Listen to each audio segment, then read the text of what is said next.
आइए आज एक बहुत ही जबरदस्त और गहरे विषय का विश्लेषण करते हैं। जीत का मनोविज्ञान और खामोश मेहनत। अक्सर सफलता की बातें ऊपर ऊपर से तो बहुत साधारण लगती हैं, लेकिन जब शून्य से शिखर तक पहुंचने वाली मानसिकता को करीब से समझा जाए तो सच्चाई काफी कठोर और हैरान कर देने वाली होती है। चलिए सीधे इस चर्चा में उतरते हैं। तो हमारा पहला भाग है जीतने की वास्तविकता और समाज का नजरिया। ये एक ऐसा वाक्य है जो अपने आप में परम सत्य है। यह दुनिया सिर्फ विजेताओं का नाम जपती है।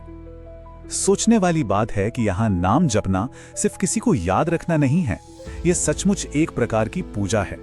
समाज की नजर में मान्यता कितनी सख्त और क्रूर होती है, यह बिल्कुल स्पष्ट है।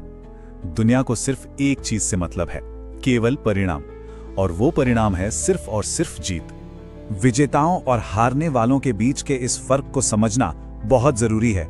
एक तरफ वो विजेता हैं जिनकी लगातार जय जयकार हो रही है, लेकिन दूसरी तरफ की सच्चाई कहीं ज्यादा डरावनी है। जो हार जाते हैं उन्हें सिर्फ नकारा ही नहीं जाता, बल्कि सच तो ये है कि उन्हें अगली सुबह ही पूरी तरह से भुला दिया जाता है। ये वो भयानक गति है जिससे दुनिया विफलता को खारिज कर देती है। ये एक बहुत ही कठोर वास्तविकता है। अब आगे बढ़ते हैं दूसरे भाग की ओर। समय कभी लौटकर नहीं आता। ये इंसान के अपने भीतर का संघर्ष है। देखिए, इस सफर में शारीरिक और मानसिक थकान होना बिल्कुल स्वाभाविक है, लेकिन थक कर बैठ जाना या हार मान लेना ये एक बहुत ही खतरनाक विकल्प है। कहा गया है कि अगर आज थक कर बैठ गए तो याद रखना ये वक्त दोबारा लौटकर कभी नहीं आएगा। वर्तमान का ये पल पूरी तरह से क्षणभंगुर है। अगर थकान को वहीं रुकने का बहाना बना लिया गया तो जो अवसर आज सामने खड़ा है वो हमेशा के लिए रेत की तरह हाथों से फिसल जाएगा। सफलता का ये पूरा सफर असल में 3 बहुत ही स्पष्ट कदमों में बटा हुआ है।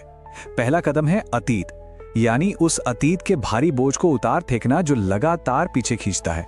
फिर आता है दूसरा कदम, वर्तमान, यानी आज। इसी आज का इस्तेमाल करके एक बिल्कुल नई पहचान का निर्माण करना होता है।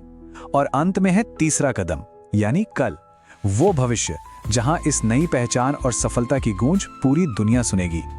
और यहीं से हम पहुंचते हैं अपने तीसरे और सबसे अहम भाग पर, खामोश मेहनत। यही सफलता का असली रहस्य है। तेरी खामोश मेहनत, ये शब्द अपने आप में बहुत गहरे हैं। इसका सीधा सा अर्थ है बिना किसी दिखावे के, बिना किसी शोर शराबे के अपनी पूरी एकाग्रता के साथ काम करते रहना। ये रास्ता सच में बहुत एकांत और अकेला हो सकता है, लेकिन बात यह है कि अपनी सारी ऊर्जा दुनिया के सामने प्रदर्शन करने में नहीं, बल्कि बिल्कुल चुपचाप अपने लक्ष्य को तराशने में लगानी होती है। कल पूरी दुनिया में शोर मचाएगी। उस खामोशी का जो परिणाम निकलता है वो बिल्कुल विपरीत होता है, अत्यंत विस्फोटक और गतिशील। वो खामोशी कभी व्यर्थ नहीं जाती। वो एक दिन पूरी दुनिया में शोर मचाने वाली सफलता में बदल जाती है। एक छोटे से एकांत कमरे में की गई मेहनत से लेकर सीधे वैश्विक प्रभाव तक का यह सफर वाकई अद्भुत है। चलिए अब आते हैं हमारे चौथे और अंतिम भाग पर, जीत का रास्ता और आत्मनिर्भरता। अब उठ और लड़। ये कोई आम सी सलाह नहीं है, ये एक स्पष्ट और बेहद आक्रामक आदेश है। सोचने का, विचार करने का या सिर्फ योजनाएं बनाने का समय अब पूरी तरह से समाप्त हो चुका है। अब केवल और केवल कर्म करने का समय है। ये परिस्थितियों से, अपनी खुद की कमियों से और दुनिया की तमाम उम्मीदों से लड़ने का एक सीधा आह्वान है। और इस पूरी चर्चा के अंत में एक अत्यंत शक्तिशाली विचार सामने आता है। संघर्ष करने वाले के अलावा अपनी जीत का असली रास्ता और कौन जानता है?